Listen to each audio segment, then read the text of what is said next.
Tama Deity a Jow Lila Donda Chin Uravada went to Rosine Day Tama Deity so there's a galongo Javuna what she did. To Tama Deity ne Pate Bido the Saya Domyaga ni Tono Bido Tama Deity so that Bago Korale to Tama Deity Chipo we are a John Benamio she the lay. Tama Deity amuse about blow she the lay. So that Buddha Yasa Hojaro will get it. Didn't Yaga yo, two didn't already Mount Sutare. A take it at Jam Yaga yo, Tono Bido, Sarema she died. Oyido, Homa Chipan. Tama Deity a Jown Lila Tondachin. The Vesaja Balido Rema Palo Ario Tingi Gom Mego the Etidan Tama Deity so be the Tama Deity so there's a Galoha Yamalum Yuri Uravada Winnie Jarema Alum Tibi on Nijad the Tama Deity so there's a Galonga Pogo Yinyona Mahoku Adinyango Yinyona Psede the Kadiam Yama Sabima Tama Deity Lumio Besa Deity Lumiolo Tinotona Shide Palisabe Simlandong as a Tama Deity so there's a Galon Naga Pogo Yonekama Ka Sorali Chain Po David Shin Tama Deity Ka Solution Tama Ayushidu Mangando Ayushidu David Ya Tama Deity then Kajima Bavene Tama Deity then say Mangando Amin Tamaga Mangane Deitiga Amin Amin Suradiniama Messiga Mine Amingo Biora Mahoku Adinyango Amieda Messine Tensavio Tinyango Topo Biosure Kama Mine Tide Sagalon alone at Pioli Sheet Sabi Janga Maleve Didive Adina Patavi Pio Solution Tire Sura Bingo the Wawa of Piola Mine Sura Soyete Kesa of Piola Nyama de Lunamioshi Diraga Pinya yet Bawa Dea Mine Suraga Pinya yet Kesa lo they look heavy of Maloya Ediniama Mine look Yoraha Tama Deity Mangano Amin Nusura Pinya yet Soyete the coup for Biajame Setipo Sabi Jangam Yama Tamago Ama a dime Mine Tania said Chimwan boy Gaune Amin look Dilole Pensujade Gaune Amin Lole Dilole Pensujade To the Poviro David Shenaro Mangane Amin Sura Poviro Shema Tajamo Tama Deity Sura Zagalongo English Lupiane Kajaro Right view look Piane Now the Niga Sagalong now Malay Venet Tire Nale Sore Revego Yubiro Right understanding Lone Pianepo Daga Naganyadari Tama Deity Sore Sagalongo English Badanet Pure Kama Right understanding Right view Tilo Naku Pialeshi de Peave Pian Tama Deity Sura Dinyango Corel Oido de Makaya Mabo Mangano Amin Sura Sabi Jangama Mangano Amin Sura Velu Amin Muma Mangano Amin look Cordele look Jangani Pensoja Piomese This are legend about the Viro Mine Amin Muguma Magane Amin Daga Amin zone level Piora no Yes of ya horrid the area, Chica Hasaviro, Amin zone on Polish. ဘယ်ဟာပဲဖြစ်ဖြစ် level တို့ degree တို့ဆိုတာရှိတယ်အဆင့်ကလေးတွေရှိတယ်တမ္မာဒိဋ္ဌိမှာလည်းပဲအဆင့်ကလေးတွေအမျိုးမျိုးရှိတယ်အမြင့်ဆုံး level အမြင့်ဆုံးအဆင့်နဲ့ပြောရမယ်ဆိုလို့ရှိရင်သစ္စာလေးပါးကိုမြင်တာဟာအဆင့်အမြင့်ဆုံးပဲလို့ပြောရမယ်ဒါကြောင့်မို့ပါဠိတော်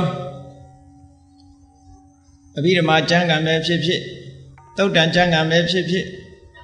တမ္မာဒိဋ္ဌိဆိုတာဘာလဲလို့ဖွင့်ဆိုတဲ့အခါမှာဒုက္ခကိုသိတဲ့ဉာဏ်ဒုက္ခကိုဒုက္ခလို့သိတဲ့ဉာဏ်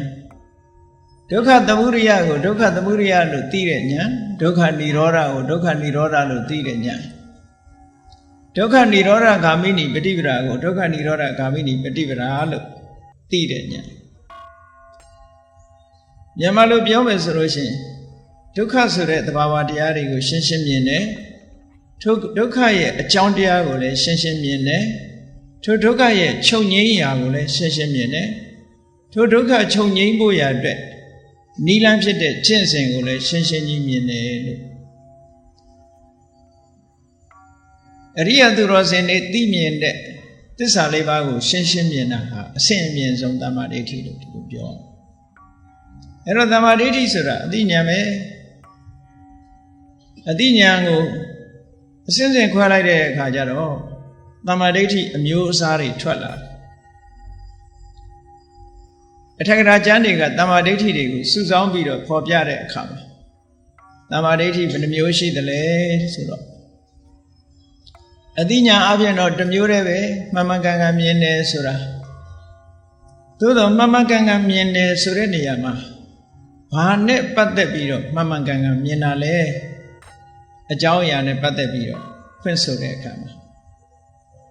ကမ္မတက္ကတတမ္မာဒိဋ္ဌိတဲ့ကိုလုတ်တဲ့ကံဒီသာလင်ကိုရဲ့ကိုယ်ပိုင်ပဲဆိုလိုတာကကိုလုတ်တာကိုနဲ့သာသက်ဆိုင်တယ်ဒီအမြင်မျိုးဟာတမ္မာဒိဋ္ဌိပါဠိလိုကမ္မတက္ကတကံဒီသာလင်ကိုယ်ပိုင်ဥစ္စာဖြစ်မှုကိုမြင်တယ်ကိုယ်ပိုင်ဥစ္စာလို့ပြောတာကကိုလုတ်တာကိုဆိုင်တယ်နော်ကိုလုတ်တာကိုပဲခံရတယ်ကိုပဲဆိုင်ရမယ်အများနဲ့မသက်ဆိုင်ဘူးကိုလုတ်တာကိုနဲ့ပဲသက်ဆိုင်တယ်ဆိုတက္ကဆိုကိုပိုင်ကိုဟာကိုလုတ်တဲ့ကံအတိုင်းလောကလူသားတွေဟာကိုလုတ်ခဲ့တဲ့ကံအားလျော်ဆိုတာဒီဘဝမှာပုံရိပ်တွေပေါ်နေကြတာလေလူဘဝဖြစ်လာတဲ့လူတွေလည်းကြည့်တယောက်နဲ့တယောက်ဟာအတိတ်ဘဝကိုလုတ်ခဲ့တဲ့ကံတွေအတိုင်းပုံရိပ်တွေပေါ်လာတယ်အဲ့ဒီအတိုင်းပဲဘဝမှာအတွေ့အကြုံတွေဖြစ်ကြတယ်ဆိုပါစို့ဘဝတစ်ခုမှာဒေါသကြီးခဲ့တဲ့ပုဂ္ဂိုလ်တယောက်ကြည့်မယ်ဆိုရင်ဒီဘဝမှာသူ့မျက်နှာကငို၍ရည်၍မရသောမျက်နှာမျိုးဆိုတာအဲ့ဒီလိုမျက်နှာမျိုးကိုရတတ်တယ်ပေါ့အယုဆိုးကြီးတန်တဲ့မျက်နှာမျိုးတွေရလာတတ်တယ်ရုပ်ဆိုးတတ်တယ်ဒါဘဝကိုလုပ်ခဲ့တဲ့ကံတွေရဲ့ပုံရိပ်လာပေါ့အဲ့ဒါကမ္မတက္ကတကိုပိုင်တယ်ကိုပဲအမွေခံရတယ်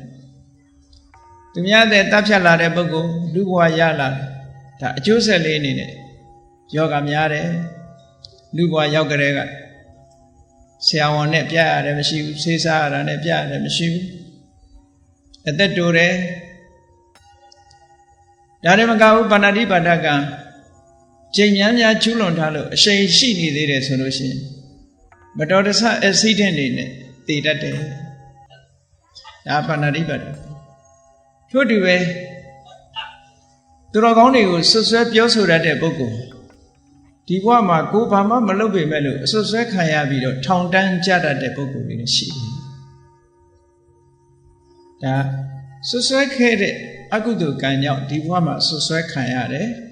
ကိုမလုပ်ဖဲနဲ့အချောင်ခံရတဲ့ပုဂ္ဂိုလ်မျိုးတွေလောကမှာရှိတယ်ဒါတွေကပြောမယ်ဆိုလို့ရှိရင်ကိုမလုပ်ဖဲနဲ့ဆိုတာဒီဘဝမှာကိုမလုပ်ဘူးသို့တော့အတိတ်ဘဝကလုပ်ခဲ့တဲ့ဟာတွေရဲ့အကျိုးဆက်တွေကိုခံရတတ်တယ်တခါတော့က မြတ်စွာဘုရားကျောင်းတော်လာပြီးတော့အမြဲတမ်းတရားနာတဲ့ကာလဆိုတဲ့ဥပဒကတယောက်ရှိအဲ့ဒီဥပဒကတယောက်ဟာဇေရွန်ကျောင်းထဲမှာတရားနာပြီးညကျောင်းမှာပဲအိတ်တယ်မနေ့စောစောကျတော့အိယာကထားပြီးဇေရွန်ကျောင်းသားကရေကန်သွားပြီးတော့မျက်နှာတက်တယ်အဲ့ဒီချိန်မှာတာဝတိမြို့တဲကညအိမ်တဲ့အိမ်ကိုဖောက်ထွင်းပြီးတော့ခိုးတဲ့တခုလူတွေကဝိုင်းလိုက်ကြဝိုင်းလိုက်တဲ့အခါကျတော့ပြေးလာကြတယ်နောက်ကလူတွေမိတော့မှမလွတ်နိုင်တော့ဘူးဆိုတော့တိတော့တခိုးကကာလဆိုတဲ့ဥပဒကမျက်နှာတစ်နေတဲ့နေရာနာကိုအထုပ်ကလေးချပြီးတော့အလွတ်ယုံပြေးသွားခြေရာဖြောက်သွားလိုက်တယ်နောက်ကလိုက်လာတဲ့လူတွေကဟာခုနဒီနာတခိုးဖြတ်ပြေးသွားတာဟာဒီလူကဘုရားကျောင်းလာပြီးတော့တရားနာကြအောင်ဆောင်းနေတဲ့လူသူပဲတခိုးဆိုရိုက်ကြနှက်ကြဆိုဝိုင်းရိုက်ကြဒီလူနဲ့တယောက်ကတည်သွားတယ်အဲ့ဒါဘာဖြစ်လို့ဒီလိုဖြစ်ရတော့ဆိုအတိတ်ဘဝတုန်းကသူကမတော်မတရားသူများကိုဆွဆွဲပြီးတော့အခုလိုရိုက်တတ်ခဲ့တဲ့ပြစ်ဒဏ်တစ်ခုကိုချမှတ်ပေးခဲ့တဲ့ပုဂ္ဂိုလ်ဖြစ်ခဲ့ဘူးဒါကြောင့်ဒီလိုခံရတာအဲ့တော့ကိုလုပ်ခဲ့တာတွေဟာကိုပြန်ပေါ်တယ်ဒါကိုပြောတယ်ကာမတက္ကတာတမ္မာဒိဋ္ဌိဆိုကိုယ့်ရဲ့လုပ်ရတဲ့အတိုင်းလူတွေမှာလာပြီးတော့ဖြစ်တတ်တယ်တဲ့အဲ့ဒါလို့ကိုယ့်ရဲ့လုပ်ရဟာကိုယ်နဲ့ပဲသက်ဆိုင်တယ်လို့ဒီလိုမြင်ထားတဲ့အမြင်ဟာလည်းပဲအနှိမ့်ဆုံးအဆင့်မှာရှိတဲ့တမ္မာဒိဋ္ဌိပဲအဲ့ဒါကိုကာမတက္ကတာတမ္မာဒိဋ္ဌိလို့ခေါ်တယ်နောက်တစ်ခုကျတော့ဝိပဿနာကျင့်စဉ်နဲ့ပတ်သက်လာတယ်ခံကံရဲ့အကျိုးကိုမြင်တယ်ဆိုတော့ကံသာလင်ကိုယ်ပိုင်ဥစ္စာဆိုတဲ့အမြင်တဲ့အစစ်မြင့်တဲ့ဝိပဿနာတမ္မာဒိဋ္ဌိကြတော့ဘာမြင်နှုံးဆိုလူဆိုတာမရှိဘူးယုံနဲ့နာနှစ်မျိုးတည်းပဲရှိတယ်ကိုပြန်ကြည့်ရင် mind နဲ့ body စိတ်ရဲ့ရုပ်ခန္ဓာကြီးရဲ့ဒီနှစ်ခုပဲရှိတယ်အဲ့ဒါလို့နှစ်ခုနဲ့ဖွဲ့စည်းထားတယ်လို့မြင်လာတာလေဝိပဿနာတမ္မာဒိဋ္ဌိပဲအဲ့ဒီ mind နဲ့ body ဟာဆံရအကြောင်းတွေကြောင့်ဖြစ်နေတာလို့မြင်တာလည်းပဲဝိပဿနာတမ္မာဒိဋ္ဌိပဲအခြေခံအားဖြင့်ဒီတဲ့အရှင်းမြင်လာတဲ့အခါကျတော့လောကမှာရှိတဲ့သင်္ခါရတရားတွေဟာဘယ်ရာမှမမြဲဘူးလို့မြင်လာ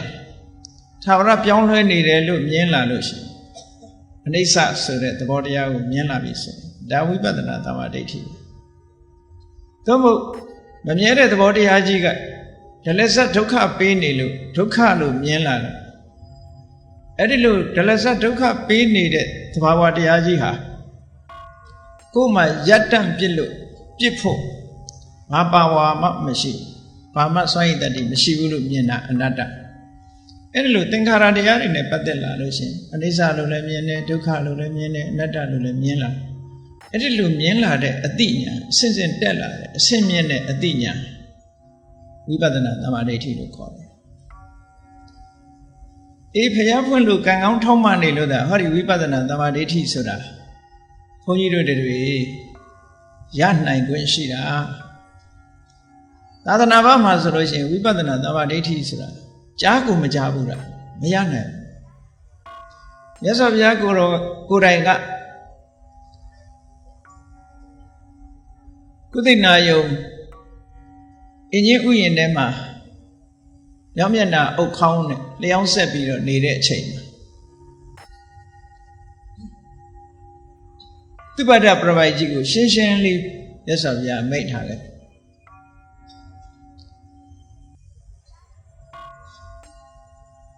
ငါရဲ့တသက်တာနှစ်ပေါင်း50နဲ့တစ်နှစ်မြတ်စွာဘုရားသက်တော်80နေတာနော်သို့တော်မြတ်စွာဘုရားအဲ့ဒီမှာ52နှစ်လို့ပြောတာပါတော့ဆိုတောထွက်ပြီးတော့တရားရှာ6နှစ်ဘုရားအဖြစ်နဲ့က45နှစ်6နှစ်နဲ့45ပေါင်းပြီးတော့52နှစ်ဟိုလူဘဝမှာငယ်စဉ်ကနေခဲ့တဲ့အတိုင်းအတာတွေကိုမထည့်ဘူးအဲ့ဒီ52နှစ်ဘာသာရေးကိုလေ့လာလိုက်စားပြီးတော့တရားထုတ်တဲ့အချိန်ထဲမှာတဲ့ဝိပဿနာဉာဏ်ကို ဟောပြောနိုင်တဲ့ပုဂ္ဂိုလ်ဝိပဿနာနည်းစနစ်ကိုပြနိုင်တဲ့ပုဂ္ဂိုလ်တဦးမှမရှိဘူးမြတ်စွာဘုရားလို့ပြောဝိပဿနာဉာဏ်နဲ့ပတ်သက်လို့မြတ်စွာဘုရားသာသနာမှာသာမြတ်စွာဘုရားပထမဆုံးအချိန်တွေ့ရှိဖော်ထုတ်ပြီးဟောကြားခဲ့တာဖြစ်တယ်ဗုဒ္ဓနဲ့စင်ပြိုင်ထွန်းကားနေတဲ့အခြားဘာသာတွေမှာဝိပဿနာအကြောင်းဆိုတာ၄တန်၄တောင်မဟနိုင်ဘူးဒီမိတ်ဆွေချက်ကိုကြည့်မယ်ဆိုရင်ဘုန်းကြီးတို့တွေဟာကာမတက္ကတာသမာဓိဋ္ဌိလေးနဲ့တင်ရှင်းတတ်နေလို့မဖြစ်ဘူးဝိပဿနာသမာဓိဋ္ဌိဆိုတာဖြစ်ဖို့လိုသေးတယ်ဝိပဿနာသမာဓိဋ္ဌိဖြစ်တဲ့အခါမှာနော်အခိုင်အမာပဲဖြစ်စေသို့မဟုတ်တူတောင်းတဲ့အချိန်ပိုင်းလေးမှာပဲဖြစ်တာပဲဖြစ်စေအမြဲတမ်းတန်ဖို့ရှိပါကြည့်လေပုံနာဇနီးမောင်နှံနှစ်ယောက်အလှလှတဲ့အခါမှာဘယ်တော့မှဆိုဥဥဖြားဖြားလှူတတ်လို့ဥဥဖြား၅မျိုးနဲ့အကြောင်းပြုပြီးသူတို့ကိုပင်ဆက်ကလို့နာမည်ပေးထားတယ်ဒါကတော့ပိဋကတ်တော်မှတ်တမ်းတင်တဲ့ပုဂ္ဂိုလ်ကနာမည်ပေးတာသူတို့နာမည်ရင်းမဟုတ်ပါဘူးအဲ့ဒီပုံနာဇနီးမောင်နှံနှစ်ယောက်ကိုသူတို့ကမေးခွန်းမေးတဲ့အခါမှာဘိက္ခုဆိုတာဘယ်လိုပုဂ္ဂိုလ်ခေါ်တာလဲလို့မေးတော့မြတ်စွာဘုရားကသူတို့ကိုဘာနဲ့ပြောရင်နားလည်မလဲဆိုတာကိုကြည့်လိုက်တော့အတိတ်ဘဝတုန်းကသူတို့ကနာမ်ဆိုတာရယ်ရုပ်ဆိုတာရယ်နာမရူပဆိုတဲ့စကားလုံးကိုသူတို့ကြားခဲ့ဘူးလေအဲ့ဒီကြားဘူးတဲ့စကားလုံးကိုထပ်ပြီးတော့အသုံးချလိုက်တယ်သဗ္ဗသောနာမရူပသမိယတနတ္ထိမမယိတံအတ္တဒါသနာသောစတိတဝေဘိက္ခုတိဟောစတိဆိုတဲ့ဒီစကားလေးအပိုက်ကလေး၄ပိုက်ပါတယ်ဂါထာလေးတစ်ပုဒ်ခေါ်တာသဗ္ဗသောနာမရူပသမိယတနတ္ထိမမယိတံဤနာနေယုတ်တိနဲ့ပတ်သက်ပြီးတော့လုံးဝကိုငါဟာလို့တွေ့တာမှုမရှိတဲ့ပုဂ္ဂိုလ်ပျက်စီးသွားရင်လည်းအတ္တဒါသနာသောစတိပျက်စီးပြောက်ကွယ်သွားရင်လည်းလုံးဝမစိုးရိမ်တဲ့ပုဂ္ဂိုလ်ဆိုလိုတာနာယုံနဲ့ပတ်သက်ပြီးတွေ့တာမှုလုံးဝကင်းတဲ့ပုဂ္ဂိုလ်ပျက်စီးသွားရင်လည်းတွေ့တာမှုကင်းတဲ့အကြောင်းလုံးဝသောကမဖြစ်တဲ့ပုဂ္ဂိုလ်မျိုးကိုဒါလည်းဘိက္ခုလို့ခေါ်တယ်လို့ဟောတမင်မြတ်စွာဘုရားကနာမရူပဆိုတဲ့စကားလုံးလေးနဲ့သုံးဟောလိုက်တာအဲ့ဒါအမတ်တမဲ့ဟောတာမဟုတ်ဘူးဘုရားကအမတ်တမဲ့ဟောတာမျိုးဘယ်တော့မှမလုပ်ဘူးအတိတ်နဲ့ဆက်ပေးတာဆိုလိုတာကသူတို့ရဲ့ရင်ထဲနှလုံးထဲမှာ online ဖြစ်နေတာဒါပဲနာမရူပဆိုတဲ့စကားလုံး online ဖြစ်နေတယ်ကြားခဲ့ဘူးဒါကြောင့်မလို့ခုနကပြောတဲ့စကားဝိပဿနာသမာဓိဋ္ဌိလေးဟာကိုယ်တဏ္ဍာမှာအချိန်တိုလေးပဲဖြစ်စေရှိတဲ့နေရှိလိုက်မယ်ဆိုလို့ရှိရင်ဖယားနဲ့စုံစည်းတဲ့အခါမျိုးကိုဘဝတန်တရားမှာဟောပြောနိုင်တဲ့ပုဂ္ဂိုလ်နဲ့စုံစည်းတဲ့အခါမျိုးမှာတရားဓုတရားမြတ်ဆိုတာချက်ချင်းရသွားနိုင်တယ်ပေါ့ဒါကြောင့်ဝိပဿနာသမာဓိဋ္ဌိဆိုတာအစင်းမြင်သမာဓိဋ္ဌိတစ်ခုပါနောက်တစ်ခုကဇာနာသမာဓိဋ္ဌိလို့ခေါ်တယ်ဇာနာသမာဓိဋ္ဌိဆိုတာတော့သမထကျင့်စဉ်တစ်ခုကိုချင်းပြီးတော့ပေါပေါရောက်ရောက်တမာတိစွမ်းအားနဲ့အာယုံကိုရှုမှတ်နိုင်တဲ့ရှုမှတ်ရင်ကနေဖြစ်ပေါ်တဲ့အသိဉာဏ်တစ်မျိုးဇာနာသမာဓိဋ္ဌိလို့ခေါ်တယ်ဒါသမထကျင့်စဉ်နဲ့ပတ်သက်နောက်တစ်ခုကမက္ခသမာဓိဋ္ဌိတဲ့မက္ခသမာဓိဋ္ဌိဆိုတာကိုယ်ကလှုပ်ယူရတဲ့ဟာမဟုတ်ဘူးဝိပဿနာသမာဓိဋ္ဌိကိုအဆင့်မြင့်အောင်ကြိုးစားအထောက်ခြင်းဖြင့်ရရှိလာတာကမက္ခသမာဓိဋ္ဌိအဲ့တော့မက္ခသမာဓိဋ္ဌိကသင်္ခါရတရားတွေကိုမြင်တဲ့အမြင်မျိုးမဟုတ်တော့ဘူးနိဗ္ဗာန်ကိုမြင်တာသူကြောင့်မက္ခသမာဓိဋ္ဌိဖြစ်လာလို့ရှိရင်နိဗ္ဗာန်ကိုအမှန်မြင်ရပြီနိဗ္ဗာန်ကိုမြင်ယုံနေမကဘူးအကာအကွယ်တွေစိတ်ရဲ့အညစ်အကြေးတွေကိုအဆင့်လိုက်ဖယ်ရှားပြစ်လိုက်တယ်နိဗ္ဗာန်ကိုမြင်ပြီးကိလေသာတွေကိုဖယ်ရှားတယ်ဒါမက္ခသမာဓိဋ္ဌိပဲမက္ခသမာဓိဋ္ဌိကအနိစ္စဒုက္ခအနတ္တမြင်တာမဟုတ်ဘူး သင်္ခါရတရားတွေကိုမြင်တာမဟုတ်ဘူးသင်္ခါရတရားတွေရဲ့ချုပ်ငြိမ်းရာနိဗ္ဗာန်ကိုမြင်ပြီးတော့ကိလေသာတွေကိုဖယ်ရှားပစ်တယ်သူ့ရဲ့စွမ်းဆောင်ချက်ကဓမ္မကသမ္မာဒိဋ္ဌိဆိုတာကျင့်ရတဲ့အရာမဟုတ်ဘူးဝိပဿနာကိုကျင့်တဲ့အခါမှာမေဃသမ္မာဒိဋ္ဌိကဆိုက်ရောက်လာတာနိဗ္ဗာန်ကိုမြင်တဲ့အရာဟောနောက်တစ်ခုကဘာလို့ဆိုဖလသမ္မာဒိဋ္ဌိဖို့စိတ်နဲ့ရှင်တွဲလာတဲ့အသိဉာဏ်တစ်ခုလက်စိတ်ကနိဗ္ဗာန်ကိုမြင်ထားတယ်လို့ဖို့စိတ်ကထပ်မှန်ပြီးတော့မြင်တယ်ငြိမ့်သက်ပြီးသားကိလေသာတွေကိုထပ်မှန်ပြီးတော့ငြိမ့်အေးစေကိလေသာကုန်သွားတာကိုဘာဖြစ်လို့ဖို့စိတ်ကထပ်ပြီးတော့ငြိမ့်အောင်လုပ်တယ်လဲဆိုဒါစဉ်းစားလို့လွယ်လွယ်လေးကျမ်းဂန်တွေကဥပမာပေးထားဘုန်းကြီးတို့တွေမြည်ကြီးကလေးတစ်ခုကိုရေလေးလောင်းလိုက်လို့ရှိရင်မြည်ငြိမ့်သွားဘာကြံသေးတော့ဆိုအပူလေးတွေကြံနေသေးတယ်အဲ့ဒီအပူလေးတွေငြိမ့်ဖို့ရအတွက်နောက်ထပ်ရေထပ်လောင်းထို့တူပဲမက်ကနေပြီးတော့မီးနဲ့တူတဲ့ကိလေသာတွေကိုငြိမ့်လိုက်တယ်သို့တော့ကိလေသာတွေရဲ့အပူငွေလေးတွေကြံနေသေးတယ်အဲ့ဒါကိုဖို့စိတ်ကထပ်ငြိမ့်တာဒါကိုပြောတာပฏิပတ္တတိထပ်ပြီးတော့ငြိမ့်စေတယ်အဲ့ဒီအချိန်ကျတော့ခုနကမိလောင်ထားတဲ့မိသွေးခဲဟာလုံးဝအေးသွားပထမအချိန်ကပူးနေတော့မိတော့မရှိဘူးပူးနေသေးတယ်အဲ့တော့ဖို့စိတ်ရောက်သွားပြီဆိုလို့ရှိရင်ပူးနေတာတောင်မရှိတော့အေးသွားပြီလို့ဒီလိုပြောတယ်အဲ့တော့အလုံးပေါင်းလိုက်တဲ့အခါကျတော့ကာမတက္ကတာသမ္မာဒိဋ္ဌိဝိပဿနာသမ္မာဒိဋ္ဌိဇာနာသမ္မာဒိဋ္ဌိမေဃသမ္မာဒိဋ္ဌိဖလသမ္မာဒိဋ္ဌိလို့ဟောဒီလိုသမ္မာဒိဋ္ဌိ5မျိုးဆိုပြီးတော့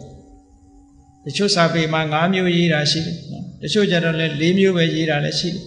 ထားပါတော့အမျိုးအစားဆိုတာအကြည့်လိုက်ခွဲတာပေါ့အဲ့ဒီ5မျိုးဆိုရင်တော်တော်လေးပြည့်စုံသွားတယ်ပေါ့ကောင်းပြီသမ္မာဒိဋ္ဌိဆိုတာဘုန်းကြီးတို့တွေမှတ်ရမှာအသိဉာဏ်ကိုခေါ်တယ်အသိဉာဏ်ဟာ level တွေ degree တွေရှိတယ်အသိဉာဏ်ဆိုတာမြင်တယ်အခြေခံအားဖြင့်ဘာကိုမြင်လဲကံတိတာလင်ငါပိုင်တဲ့အရာငါဟာငါနဲ့သက်ဆိုင်တာလို့ကိုလုပ်တဲ့ကံကိုနဲ့သာသက်ဆိုင်တယ်လို့မြင်တဲ့အမြင်အခြေခံအားဖြင့်မြင်တဲ့အမြင်တစ်ခုပဲသို့တော့အထက်ကဉာဏ်နေနဲ့စာလို့ရှိရင်အားပြော့တယ်သူဖယ်ရှားပြနိုင်တာကကံကံရဲ့အကျိုးကိုညှင်းပယ်တဲ့မိစ္ဆာဒိဋ္ဌိဆိုတာတော့ပဲသူဖယ်ရှားနိုင်တယ်ပေါ့ကဲသူတဲ့အဆင့်မြင်တာကြတော့ဝိပဿနာသမ္မာဒိဋ္ဌိသင်္ခါရတရားတွေနဲ့ပတ်သက်ပြီးတော့တတ္တဝါဆိုတဲ့အမြင်လေးကရှိနေသေးတယ်ယုံနဲ့နာနှမျိုးသားဆိုတဲ့အမြင်မရှိဘူးတတ္တဝါဆိုတဲ့အမြင်ရှိနေတယ်အဲ့ဒီအမြင်ကိုဖယ်ရှားပြလိုက်ပြီးတော့ယုံနဲ့နာနှမျိုးသားမြင်တယ်ဆိုဟောဝိပဿနာယုံနဲ့နာနှမျိုးတွေမြင်ုံမကဘူးထိုယုံနာဆိုတဲ့သင်္ခါရတရားတွေဟာမမြဲဘူးအနိစ္စဆင်းရဲတယ်ဒုက္ခကိုမပိုင်ဘူးအနတ္တဒီသဘောတွေကမြင်လာတယ်ဟောမြင်မှုတွေကအဆင့်တက်လာတယ်ဇာနာသမ္မာဒိဋ္ဌိဆိုတာကြတော့သမာဓိစွမ်းအားတွေနဲ့ပတ်သက်လာတဲ့အသိဉာဏ်တွေရလာတယ်အဘိညာဉ်တွေရလာတယ်ထူးခြားတဲ့အမြင်တွေရလာတယ်ဟောဝိပဿနာသမ္မာဒိဋ္ဌိကနေရင့်တန်လာလို့ရသွားတဲ့ဟာမေဃသမ္မာဒိဋ္ဌိမေဃသမ္မာဒိဋ္ဌိကြတော့ဒုက္ခនិရောဓလို့ခေါ်တဲ့ဒုက္ခအလုံးချုပ်ရဖြစ်တဲ့နိဗ္ဗာန်မြင်ပြီဘုန်းကြီးတို့တွေကအခုချိန်မှာမှန်းဆပြီးတော့နိဗ္ဗာန်ကိုပြောနေကြတာနိဗ္ဗာန်ကိုမမြင်သေးဘူးနိဗ္ဗာန်ကိုမြင်နိုင်တာကကိုယ်တဏ္ဍာမှာမျက်စိပေါ်မှာမြင်တာအဲ့ဒီကြရင်တော့ကိုယ်တွေ့မြင်ရပြီလို့ပြောအခုချိန်မှာမှန်းဆပြီးတော့ပြောနေကြတာ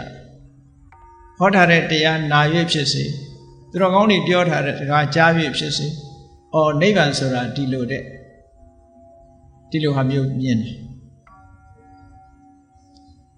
တယ်ဝိပဿနာသမ္မာဒိဋ္ဌိရင့်တန်လို့မေဃသမ္မာဒိဋ္ဌိဖလသမ္မာဒိဋ္ဌိရောက်သွားပြီဆိုရင်သင်္ခါရတွေရဲ့ချုပ်ငြိမ်းရာသို့မဟုတ်ဒုက္ခရဲ့ချုပ်ငြိမ်းရာနိဗ္ဗာန်ကိုယ်တိုင်ကိုယ်ကြရှင်းရှင်းလင်းလင်းကြီးမြင်သွားပြီတဲ့ဟောအမြင်ဟာတစ်ခုနဲ့တစ်ခုအမတန်မြင်ခဲ့တဲ့နိဗ္ဗာန်ဘုန်းကြီးတို့တွေနေ့စဉ်မြင်နေတဲ့မျက်လုံးကမြင်နေတဲ့အမြင်နဲ့အမတန်မှခြားနာမျက်စိအမြင်ဆိုတာနော်တာမန်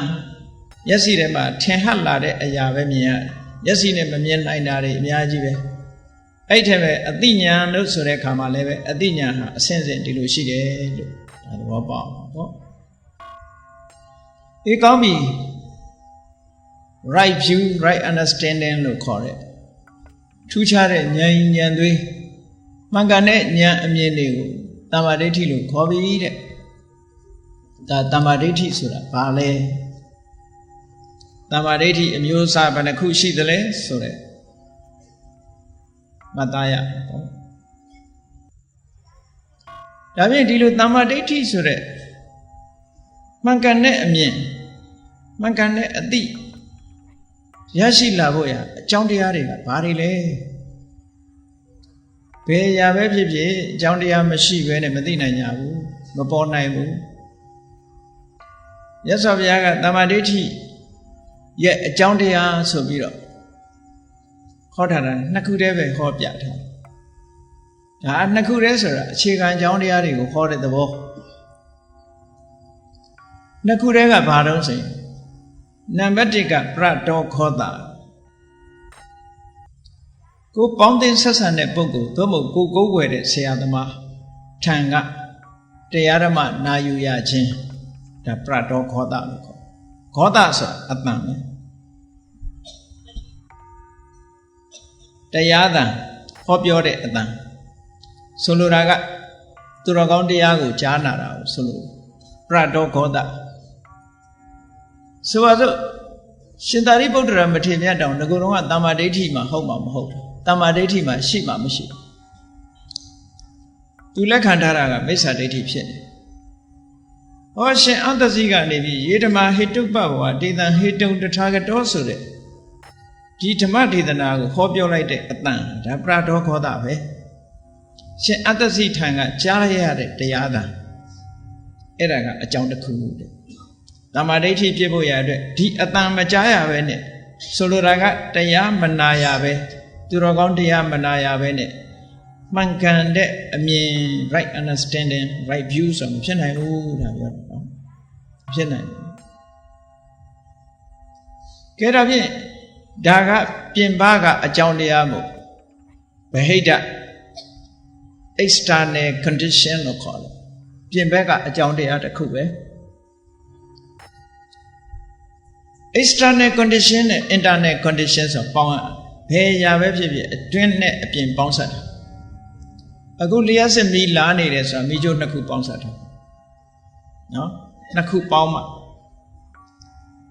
အဲ့ဒါလိုပဲအခုအပြင်ဘက်ကတရားသံဘလောက်ကြာအတွင်းကအကြောင်းတရားမပါရင်မရဘူးနော်သာဝတိပြည်မှာဇေရုံအကြောင်းမှာမြတ်စွာဘုရားတရားဟောတာပဲသာဝတိမြို့မှာရှိတဲ့လူတွေအကုန်လုံးအကျွတ်တရားရတာမဟုတ်ဘူးဘာဖြစ်လို့မရတာတော့ဆိုအတွင်းအစ္ဆဒအကြောင်းတရား internal condition မကောင်းလို့အပြင်ကတော့ဘုရားရဲ့တရားသံကြားနေကြရတာသို့တော့အတွင်းကမကောင်းရင်မရဘူးအတွင်းလဲကောင်းရမယ်အပြင်လဲကောင်းအဲ့ဒါဖြင့်အတွင်းအကြောင်းအရာဆိုပါတော့ဆိုယောနိသောမနတိကာလယောနိသောဆိုတာမှန်ကန်တဲ့နိလန်းနဲ့မနတိကာရစိတ်ထဲမှာနှလုံးသွင်းခြင်းသိမှတ်ခြင်းအင်္ဂလိပ်လိုပြန်ကြတဲ့အခါတော့ wise attention လို့ပြန်လေးရှိတယ် attention ပဲထိုတရားပေါ်မှာမှန်ကန်တဲ့နိလန်းနဲ့ဆင်ញင်သုံးသပ်နိုင်တဲ့ပညာစွမ်းရှိရမယ်ဆိုလိုတာကတော့တရားပေါ်မှာအလေးနဲ့ထားပြီးတော့ဆင်ញင်နိုင်တဲ့ပညာရှိဖို့လိုတယ်ကဲဗမာလိုရှင်းရှင်းပြောမယ်ဆိုရင်တမ္မာဒိဋ္ဌိဖြစ်ဖို့ရအတွက်နံပါတ်1ကတရားနာရမယ်နံပါတ်2ကဓက္ခံဖြစ်တဲ့အသိဉာဏ်ရှိရမယ်ဟောဒီနှစ်ခုပေါင်းစပ်မှတမ္မာဒိဋ္ဌိဆိုတာဖြစ်တယ်လို့ပြောတာပဲဟောပရတောခောတာနဲ့ယောနိသောမနတိကာရစာပေလိုမှတ်ချင်အဲ့ဒါလိုပဲမှတ်ပရတောဆိုတာတစ်ဖက်သားတခြားပုဂ္ဂိုလ်တူထံမှခောတာဟောပြောတဲ့အတန်ယောနိသောမနတိကာရမှန်မှန်ကန်ကန်နှလုံးသွင်းခြင်းအသိဉာဏ်ဖြင့်ဆင်ញင်သုံးသပ်နိုင်ခြင်းဆိုတဲ့ယောနိသောမနတိကာရအဲ့ဒီနှမျိုးနဲ့ပြည့်စုံမှတမ္မာဒိဋ္ဌိဆိုတာဖြစ်ပါတယ်တဲ့ဒါတမ္မာဒိဋ္ဌိဖြစ်ခြင်းအကြောင်းတရားနှမျိုးလို့ဒီလိုမှတ် အဲ့တော့ကိုယ်တဏ္ဍာမှာပြည့်စုံရမယ့်အကြောင်းတရားကတော့ယောနိသောမနတိကာရပဲထိုယောနိသောမနတိကာရတစ်ခုတည်းနဲ့မရဘူးခုနကသူတော်ကောင်းတရားကြားနာခွင့်ရမှုဆိုတာအရေးပါသေးတယ်အဲ့ဒီအကြောင်းနှစ်ရပ်ပေါင်းစားလိုက်တဲ့အခါကျတော့မှတမ္မာဒိဋ္ဌိဆိုတာလေးတစ်ခုဖြစ်ပေါ်လာတာကိုယ်တဏ္ဍာကောင်းပြီအဲ့ဒီလိုဖြစ်ပေါ်လာတဲ့တမ္မာဒိဋ္ဌိဟာတမ္မာဒိဋ္ဌိအမျိုးအစားတွေကိုချက်ထွင်ပြီးတော့ကြည့်မယ်ရှင်သာရိပုတ္တရာမထေရမြတ်ကအလွန်ဉာဏ်ကြီးတာအလွန်ဉာဏ်ကြီးတဲ့အခါကျတော့တမ္မာဒိဋ္ဌိနဲ့လူတွေကပြောကြတယ်တဲ့ဘယ်အတိုင်းတာနဲ့မှတမ္မာဒိဋ္ဌိခေါ်မလဲလို့ဆိုတဲ့အခါရှင်သာရိပုတ္တရာကအများနာလဲအောင်ဟောထားတဲ့တမ္မာဒိဋ္ဌိတုတ်ဆိုတာမဇ္ဈိမနိကေမှာပါရှိတယ်စိတ်ဝင်စားတဲ့ပုဂ္ဂိုလ်များမဇ္ဈိမနိကေဥပရိပန္နတမှာတမ္မာဒိဋ္ဌိတုတ်ကိုဖတ်ရှုလို့ရပါတယ်ညမှာပြန်ထားတာလည်းရှိတယ်မဇ္ဈိမနိကေကတုတ်ပေါင်း152တုတ်ရှိတယ်ထိုတုတ်တွေကမတိုးမရှိမှုအလဲအလတ်မှုမဇ္ဈိမလို့ခေါ်တယ်နိကာယဆိုတာစုဆောင်းထားတာ collect လုပ်ထားတာပေါ့နော် collection of the middle discourse လို့ခေါ်တာ collection of middle discourse middle discourse အရှိကြီးလည်းမဟုတ်ဘူးအတူကြီးလည်းမဟုတ်ဘူးသိရှိတဲ့တုတ်တွေကြတော့ဒီကနိကာယလို့ခေါ်တယ်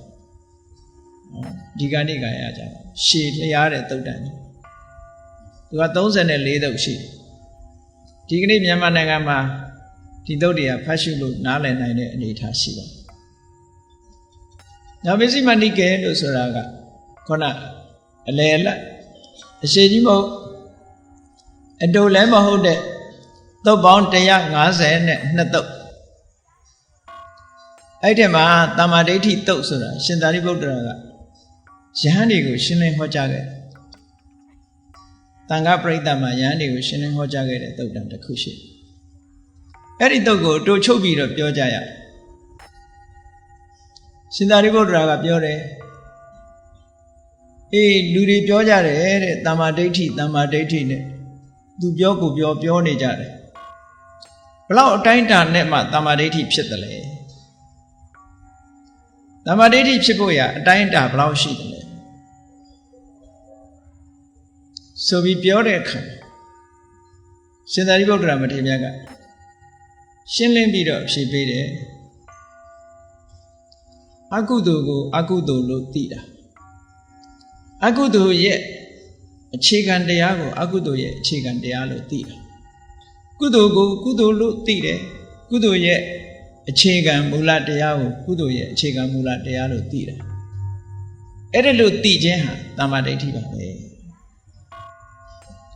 ဒါသိအခြေခံကြတဲ့တရားတစ်ခုပဲဗမာလိုပြောမယ်ဆိုလို့ရှိရင်အကောင်းနဲ့အဆိုးခွဲခြားသိတာပေါ့ကုသိုလ်အကုသိုလ်သိတယ်အပြစ်ရှိတယ်အပြစ်မရှိဘူးသိတယ်ဆိုတာဒါအမတန်မှအရေးကြီးတဲ့ဟာတစ်ခုပဲကုသိုလ်အကုသိုလ်သိတယ်ဆိုတာအပြစ်ရှိတဲ့တရားနဲ့အပြစ်မရှိတဲ့တရားကိုသိတာအကောင်းနဲ့အဆိုးကိုသိတာ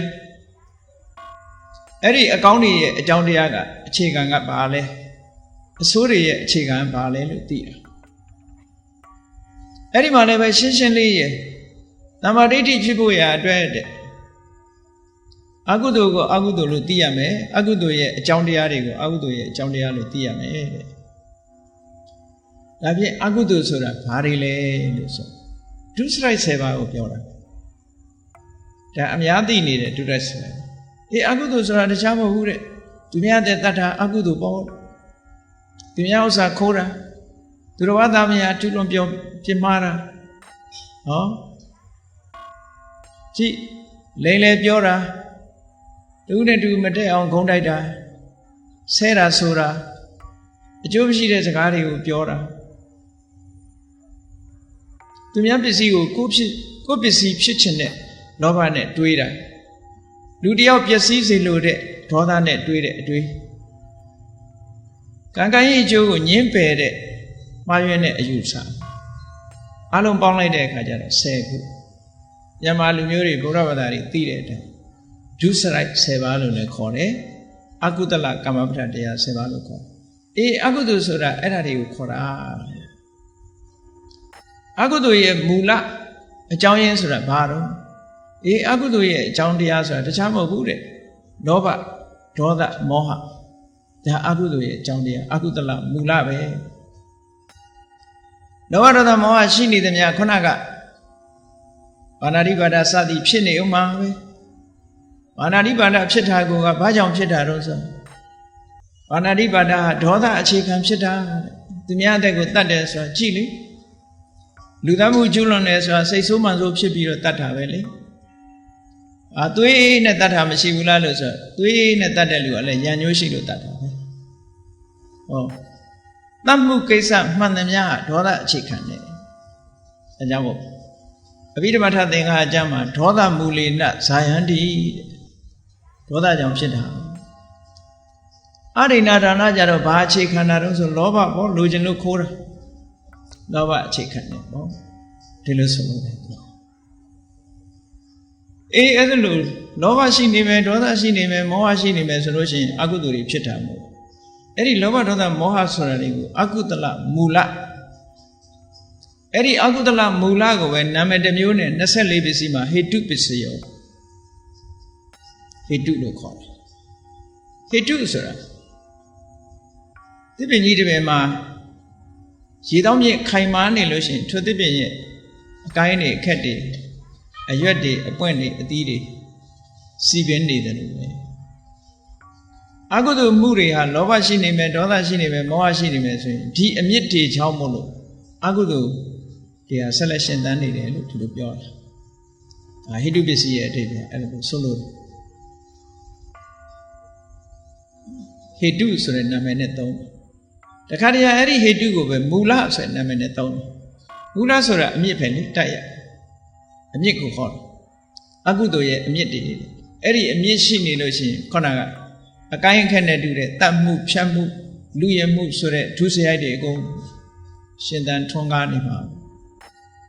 ဒါကြောင့်မလို့ဗုဒ္ဓတရားတော်ကိုသိကြတဲ့ပုဂ္ဂိုလ်တွေကကမ္ဘာငြိမ်းချမ်းရေးကိုကြိုးစားနေတဲ့ပုဂ္ဂိုလ်တွေလက်နဲ့ကြီးတွေကိုင်းနေပြီးတော့ငြိမ်းချမ်းရေးကြိုးစားနေတယ်ဘယ်လိုမှဖြစ်နိုင်ဘူးကမ္ဘာငြိမ်းချမ်းရေးရကြလို့ရှိရင်လူတွေတဏ္ဍာမှာရှိတဲ့လောဘတွေဒေါသတွေမောဟတွေကိုဖယ်ရှားအောင်သို့မဟုတ်ငြိမ်ဝတ်သွားအောင်လုပ်နိုင်တဲ့အကျင့်ကမှသာလေကမ္ဘာငြိမ်းချမ်းရေးကိုပေးနိုင်တယ်လို့သူတို့ပြောတယ်နော်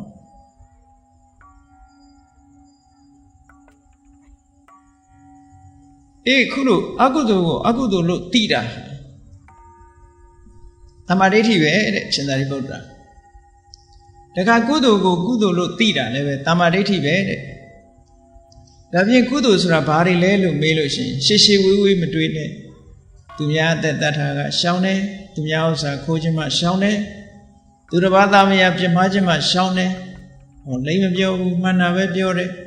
ဂုံးမတိုက်ဘူးတယောက်နဲ့တယောက်ညီညွတ်အောင်လုပ်ပေးတယ်မဆဲဘူးချိုသာတဲ့စကားကျင်နာတဲ့စကားမျိုးပဲပြောတယ်အကျိုးမဲ့စကားတွေနဲ့အချိန်မဖြုံးဘူးကောင်းကျိုးချမ်းသာကိုဖြစ်ပေါ်စေတဲ့စကားမျိုးတွေပဲပြောတယ်သူများပစ္စည်းကိုရလုံမှုနဲ့ဘယ်တော့မှလောဘနဲ့မတွေးဘူးသူတစ်ပါးတယောက်ပစ္စည်းလိုတဲ့စိတ်နဲ့ဘယ်တော့မှဒေါသနဲ့မတွေးဘူးကံကံရဲ့အကျိုးကိုလက်ခံတယ်ဆိုဟောတာတွေကကုသိုလ်တွေပဲဒါဖြင့်အဲ့ဒီကုသိုလ်တွေရဲ့မူလခြေခံအကြောင်းတရားပါလဲလို့ဆိုခုနကလောဘကိုဖယ်ရှားပြစ်နိုင်တဲ့အာလောဘဒေါသကိုဖယ်ရှားပြစ်နိုင်တဲ့အာဒေါသမောဟကိုဖယ်ရှားပြစ်နိုင်တဲ့အာမောဟအာလောဘအာဒေါသအာမောဟဆိုတဲ့ဒီတဘာဝတရားတွေဟာကုသိုလ်ရဲ့အမြင့်ပဲဒီတဘာဝတရားတွေမိမိတဏ္ဍာမှာရှင်သန်နေသေးတဲ့ကုသိုလ်တရားတွေရှင်သန်နေမှာပဲဟိတုပစ္စယောကုသိုလ်ဘက်ကဒါကြောင့်မလို့စာပေမှာဟိတ်6ပါဟိတ်6ပါဆိုဟိတ်ဆိုတော့လူတွေကနားလည်ခြင်းမှလဲမှာပေါ့စကားအသုံးလုံးကစာပေအသုံးလုံးဖြစ်နေတယ်အဲ့တော့ဟေတုဆိုတာအင်္ဂလိပ်လိုပြန်လို့ရှိရင်45ပဲ45လောက်တယ်ဆိုခိုင်မာအောင်လုပ်နိုင်တဲ့စွမ်းရည်တတ္တိရှိတယ်လောဘဒေါသအကုသိုလ်တွေခိုင်အောင်လုပ်တယ်အလောဘအဒေါသအမောဟကုသိုလ်တွေခိုင်အောင်လုပ်တယ်ဟောဒီသဘောကိုပြောတာဒီကောင်းပြီရှင်သာရိပုတ္တရာမထေရမြတ်ကအခြေခံအပြင်လောဘဒေါသမောဟအလောဘဒေါသအမောဟအခြေခံပြီးတော့ဖြစ်လာတဲ့ကုသိုလ်အကုသိုလ်ရဲ့အကြောင်းတရားအကုသိုလ်ရဲ့အကြောင်းတရားဒါသိရင်ပဲ တမ္မာဒိဋ္ဌိဆိုတာခေါ်နိုင်ပါလေဒါတမ္မာဒိဋ္ဌိပါပဲအဲ့ဒီကနေတဆင့်တက်ပြီးတော့အကုသိုလ်ဆိုရင်ဖယ်ရှားရတယ်ကုသိုလ်ဆိုရင်တိုးပွားအောင်လုပ်ရမယ်ဟောအတိတွေကကုသိုလ်အကုသိုလ်သိပြီးတဲ့နောက်မှာဘာလုပ်ရမလဲဆိုအကုသိုလ်ဆိုတာပါဟတ္တဗမိမိတဏ္ဍာမှာမဖြစ်စေရဘူးဖယ်ရှားရမယ်ကုသိုလ်ဆိုတာဘာဝေတ္တဗကိုယ်တဏ္ဍာမှာဖြစ်စေရမယ်တိုးပွားအောင်လုပ်ရမယ်ဟောလုပ်ငန်းသဘောပါလာအဲ့ဒါလို့သိလို့ရှိရင်တမ္မာဒိဋ္ဌိလို့ဒီလိုခေါ်တယ်ဒါနဲ့မကဘူးရှင်သာရိပုတ္တရာအဲ့ထဲမှာသစ္စာလေးပါးကိုသိတာလဲတမ္မာဒိဋ္ဌိတဲ့နောက်တစ်ခါပရိစ္ဆသမုပ္ပါကြီးတစ်ခုလုံးကိုထည့်သွင်းပြီးတော့ဟောတော်လိုက်သေးတယ်တမ္မာဒိဋ္ဌိကိုရှင်းပြပါပရိစ္ဆသမုပ္ပါကိုထည့်သွင်းသွားဘယ်လိုထည့်သွင်းသွားတော့ဆိုကိုရမယ်နာရမယ်ဆိုတာသိတာလဲတမ္မာဒိဋ္ဌိပဲတဲ့စရာမရဏအိုခြင်းတရားသိခြင်းတရားကိုသိတာတမ္မာဒိဋ္ဌိအဲ့ဒီအိုခြင်းတရားသိခြင်းတရားဟာဘာကြောင့်ဖြစ်တာတုံးဆိုရင်ဇာတိသမှုရယစရာမရဏသို့မဟုတ်ဇာတိပစ္စေစရာမရဏဇာတိဟာအကြောင်းတရားပဲစရာမရဏကိုသိတယ်စရာမရဏရဲ့အကြောင်းတရားဖြစ်တဲ့ဇာတိကိုသိတယ်ဒါဖြင့်အဲ့ဒီစရာမရဏရဲ့ချုပ်ငြိမ်းရာဖြစ်တဲ့နိဗ္ဗာန်ကိုလည်းသိတယ်ထိုစရာမရဏချုပ်ငြိမ်းရာဖြစ်တဲ့နိဗ္ဗာန်သို့ရောက်ကြောင်းအကျင့်ကဘာလဲတမ္မာဒိဋ္ဌိစတဲ့မဂ္ဂင်၈ပါးအကျင့်တရားပဲလို့ဒီလိုသိတယ်ဟောပရိစ္ဆသမုပ္ပါကိုနောက်ကြောင်းပြန်ပြီးတော့ရှင်သာရိပုတ္တရာကတမ္မာဒိဋ္ဌိကို၄မျိုးခွဲပြီးတော့သစ္စာ၄ပါးရဲ့ပုံစံနဲ့ရိုက်ပြီးတော့ဟောသွားတယ်သစ္စာ၄ပါးပုံစံနဲ့အကွက်ထည့်ပြီးတော့ဟောသွားတယ်ဇာတိကိုသိတယ်ဇာတိရဲ့အကြောင်းတရားကဘာလဲဘဝပစ္စယဇာတိဇာတိရဲ့အကြောင်းတရားကိုလည်းသိတယ်ဇာတိရဲ့ချုပ်ငြိမ်းရာနိဗ္ဗာန်ကိုသိတယ်ထိုချုပ်ငြိမ်းရာဖြစ်တဲ့နိဗ္ဗာန်သို့ရောက်ကြောင်းအကျင့်ဆိုတာမဂ္ဂင်၈ပါးပဲဒါကိုလည်းသိတယ်ဆိုပြီးတော့ပရိစ္ဆသမုပ္ပါကိုနောက်ဆုတ်ပြီးတော့ပြောသွားတာနောက်ဆုံးဘယ်ထိရောက်သွားတော့လို့ဆိုတဲ့အခါအဝိဇ္ဇာထိအောင်ရောက်သွားဝိဇ္ဇာထိအောင်ရှင်းသွားဒါဖြင့်အဝိဇ္ဇာပြီးတော့ရပ်သွားလားလို့ဆိုမရပ်သေးဘူးအဝိဇ္ဇာကြောင့်ဘာတွေဖြစ်တုံဆိုအာတဝဆိုပြီးတော့တခါလာပြန်တယ်အာတဝကာမတဝဘဝတဝဒိဋ္ဌတဝအာတဝဆိုတာမပြတ်စည်းဝင်နေတဲ့သဘောပဲဘုန်းကြီးတို့တဏ္ဍာမှာသို့မဟုတ်တတ္တဝါတွေတဲ့တဏ္ဍာမှာမပြတ်စည်းဆင်းပြီးတော့စည်းဝင်နေတာဟာဘာလဲလို့ဆိုလောဘဟာမပြတ်စည်းဝင်နေတာပဲမှားရတဲ့အယူဝါဒတွေဟာလည်းမပြတ်စည်းဝင်နေတဲ့သဘောပဲဒီကမ္ဘာလုံးအပြန့်အနှံ့လူပြည်တွေမကဘူးနတ်ပြည်ဗြဟ္မပြည်ထိအောင်စည်းဝင်နေတယ်အဝိဇ္ဇာဆိုတဲ့သဘောတရားတွေကလည်းစည်းဝင်နေတယ်ကာမတဝတဲ့ဘဝတဝတဲ့ဒိဋ္ဌတဝတဲ့အဝိဇ္ဇာတဝအာတဝတရား၄ပါးလို့ခေါ်တယ်အဲ့ဒီအာတဝတရား၄ပါးကိုတရားကိုကောက်လိုက်ရင်ကာမတဝနဲ့ဘဝတဝဆိုတာလောဘကိုပြောတာဒိဋ္ဌတဝဆိုတာဒိဋ္ဌိကိုပြောတာအဝိဇ္ဇာတဝကမောဟကိုပြောတာစွမ်းအားထက်ပြီးတော့တတ္တဝါတွေရှိသမျှဘုံဌာနတွေအမြဲမပြတ်စည်းဝင်နေတဲ့သဘောတရားတွေသို့မဟုတ်တန်တရားထဲမှာအလွန်ကိုကြာညောင်းခဲ့တဲ့အချင်းပေါက်နေတဲ့သဘောတရားတွေလို့ဒီလိုဆိုလိုတာပဲအဲ့ဒီအာတဝတွေကိုလည်းသိတယ်အာတဝရဲ့အကြောင်းတရားကိုလည်းသိတယ်အာတဝချုပ်ရာနိဗ္ဗာန်ဆိုတာကိုလည်းသိတယ်အာတဝချုပ်ရာရောက်ကြောင်းမဂ္ဂင်၈ပါးအကျင့်တရားဆိုတာကိုလည်းသိတယ်လို့ဆိုတဲ့ဒီအသိဟာတမ္မာဒိဋ္ဌိပါပဲလို့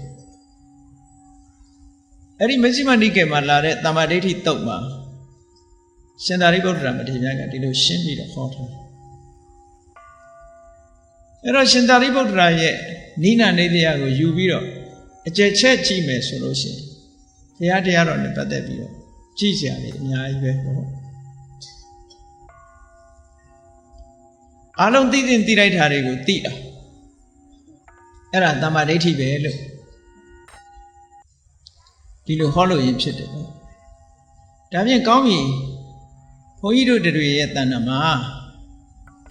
ပရတောခောတလို့ဆိုတဲ့တရားနာရတာရဲ့ယောနိသောမနတိကာရဆိုတဲ့အသိဉာဏ်နဲ့စဉ်းစားနိုင်တာရဲ့ဒီနှစ်ခုကြောင့်တမ္မာဒိဋ္ဌိဆိုတဲ့အပင်ကလေးတစ်ခုပြိုးမိပြီကိုယ့်ရဲ့ရင်ထဲနှလုံးထဲမှာရောက်လာပြီဆိုလို့ရှိရင်ရှင်သန်ထွားကြိုင်းအောင်မလုပ်ရမလဲဘုန်းကြီးတို့တွေသစ်ပင်လေးတစ်ပင်စိုက်တယ် တစ်ပင်တွေတစ်ပင်စိုက်တဲ့အခါဘာလို့ရလဲကြည့်မယ်ဆိုလို့ရှိရင်မြေတောင်မြောက်ပေးရတယ်အဲ့ဒီတစ်ပင်ပေါ်မှာလာပြီးတော့ကြတဲ့ပိုးတွေဘာတွေပင်ကူမှင်တွေဒါတွေကိုဖယ်ရှားပြရတယ်တစ်ပင်စိုက်တဲ့လူတွေဒါတွေသိတယ်နော်ဟုတ်လားရေလောင်းတယ်ပေါင်းတင်တယ်နောက်ပြီးတော့ဗာမြေဩဇာထည့်ပေးရတယ်ဖာတလိုက်ဇာထည့်ပေးရတယ်စိတ်တို့နွားတို့မစားရအောင်ခြံခတ်ပေးရတယ်ဟောတစ်ပင်နဲ့ပတ်သက်ပြီးတော့စောင့်ရှောက်အဲ့ဒါလို့စောင့်ရှောက်လိုက်လို့ရှိရင်ထိုတစ်ပင်လေးဟာ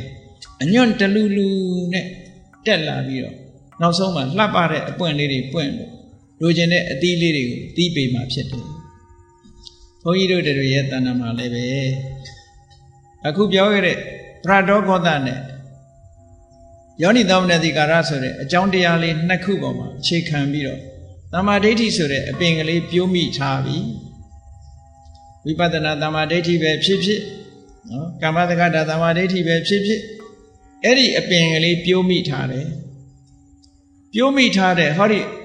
အတိညာဏ်လို့ခေါ်တဲ့သမ္မာဒိဋ္ဌိပင်ပြိုလေးရှင်သန်နေအောင်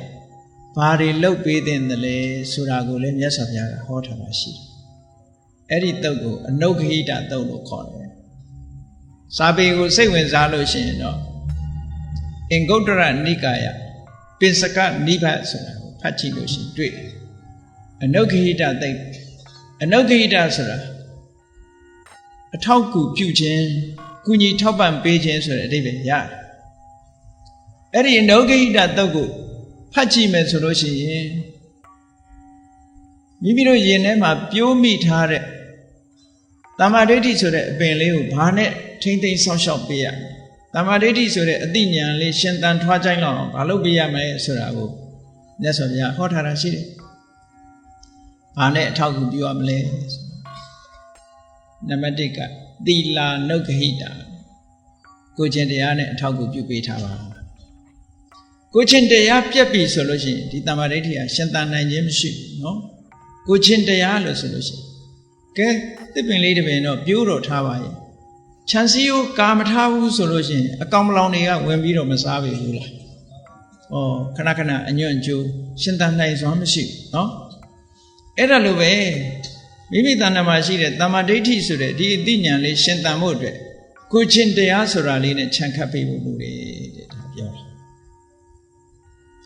ကိုချင်းတရားသီလာနုဂဟိတသမ္မာဒိဋ္ဌိသမ္မာဒိဋ္ဌိဆိုတဲ့အသိဉာဏ်လေးကိုချင်းတရားလေးနဲ့ပံ့ပိုးပေးပါတဲ့ထောက်ကူပြုပေးပါဒါကြောင့်မို့ကိုချင်းတရားခိုင်ခိုင်မာမာရှိရမယ်ဒီကိုချင်းတရားဆိုတော့ဘာတွေလဲလို့မေးစရာရှိတယ်မြတ်စွာဘုရားကလွယ်လွယ်လေးဟောထားတာကိုချင်းတရားဆိုတာမလုပ်ရတာကိုမလုပ်ဖို့နဲ့လုပ်ရမယ့်ဟာကိုလုပ်ဖို့ပါဒီနှစ်ခုပါစာလို့ပြောလို့ရှိရင်ဝါရိတ္တသီလတားမြစ်ထားလောကမှာလည်းပဲဥပဒေ